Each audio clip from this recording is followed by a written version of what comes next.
Mashaba received a hostile reception from Alexandra residents last night.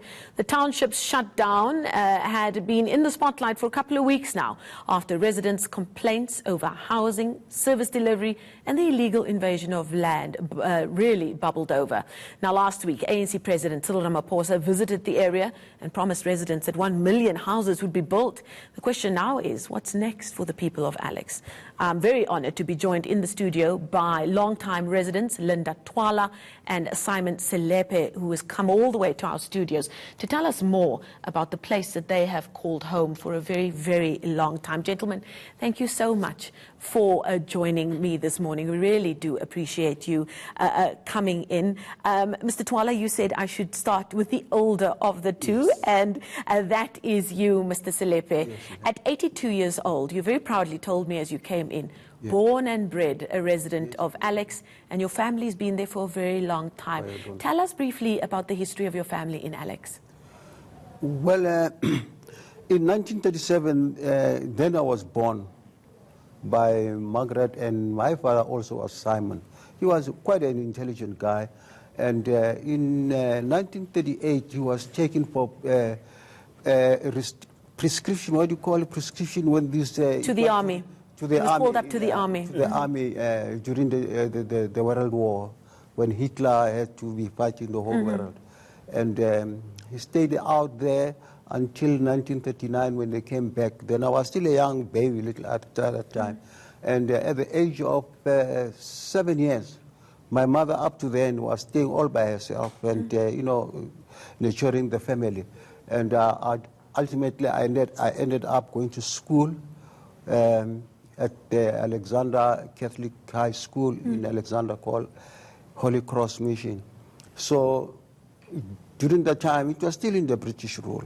And then in 1948, that was 1948 was when the Afrikaners took over. I was still in that era, and today I'm quite happy that I'm still alive, and I'm now in another era of the ANC. So you can see how old I am now. I'm 82 years and above. You've definitely seen history develop in front of your eyes. Developing, and it was up and down. All that, you know, it changed. It changed from, you know, pillar to post, I could say. But then it was just that.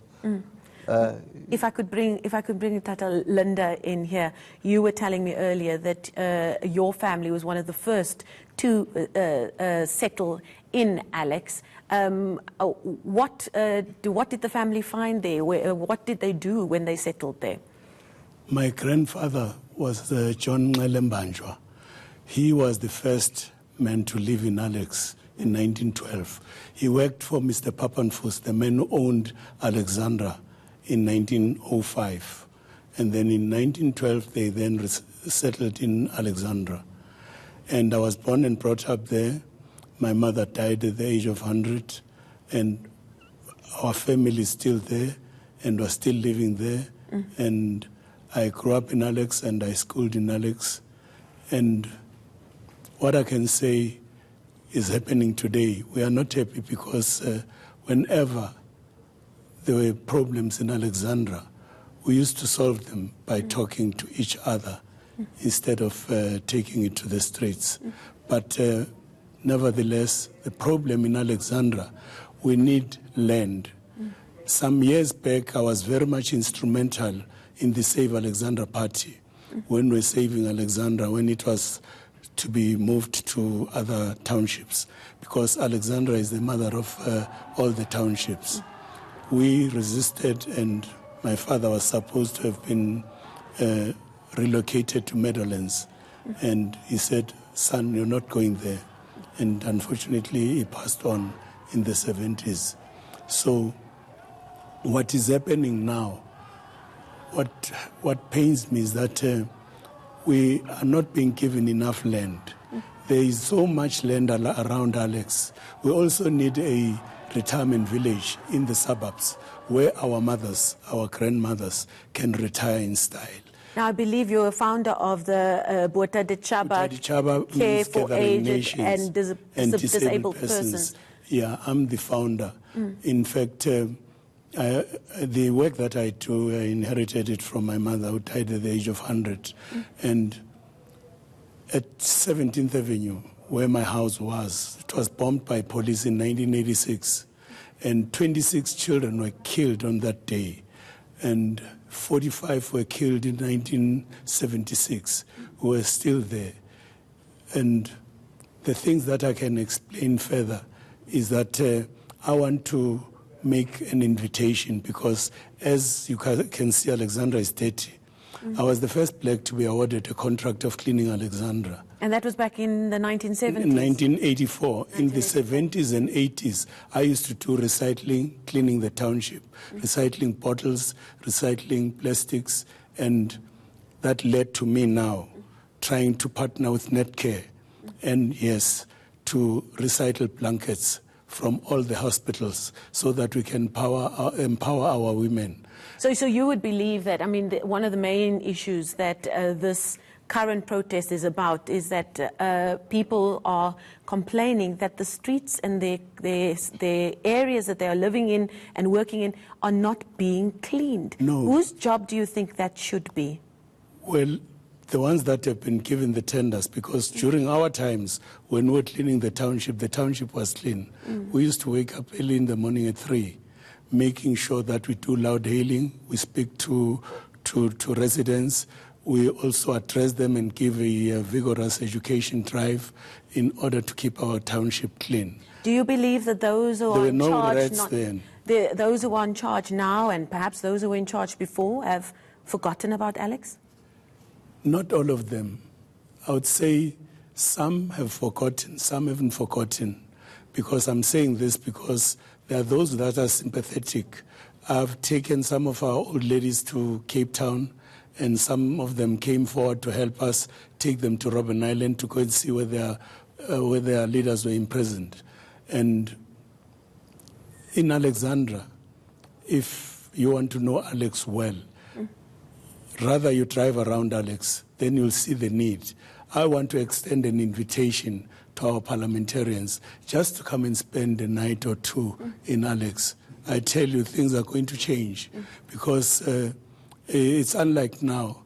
People don't know the pain and the living conditions in Alexandra. And it hasn't just sprung up overnight. It's been there for a very, very long time. It has been there for years. And you talk about parliamentarians coming to spend time in Alex. There are some famous leaders of the struggle against apartheid and current leaders whose roots are in Alex. Simon, you are one of those leaders. You were one of the founding members of the National Professional Soccer League. And we speak about issues around crime prevention and about cleaning the streets and those very basic services. But Alex is more importantly a community whose young people need things like sports facilities where they can spend their time and where they can develop as human beings. How important is that for you, especially given your history as being one of the founding fathers of sports in Alex? Marcel, you know, in Alex, we have a population over 1.5 million people staying out there in a square mile.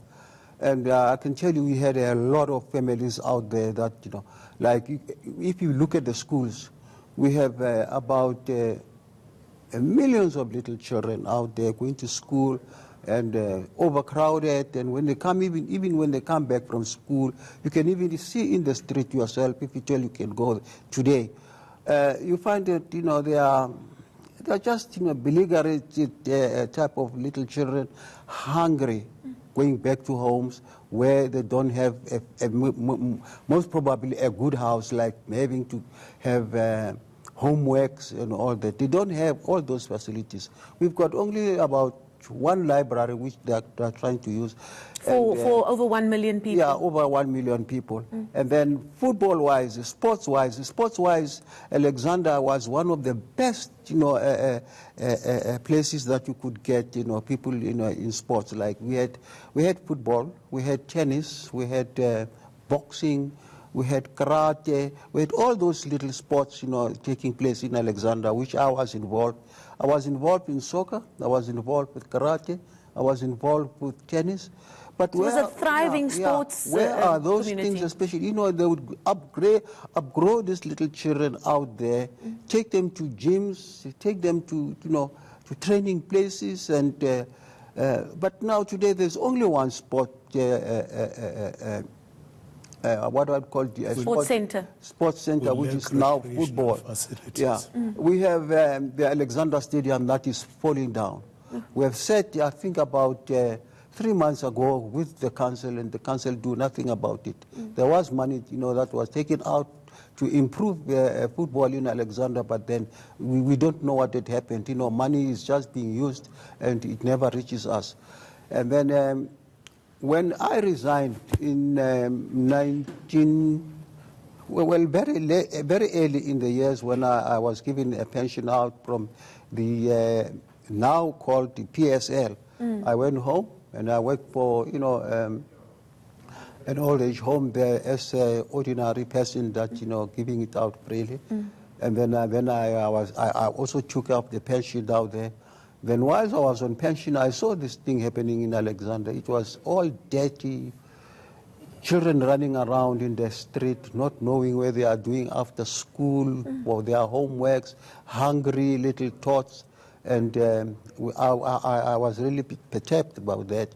And then I formed what we called the Alexandra Football Veterans. You know, we had people playing all the way from 1937 right up to now.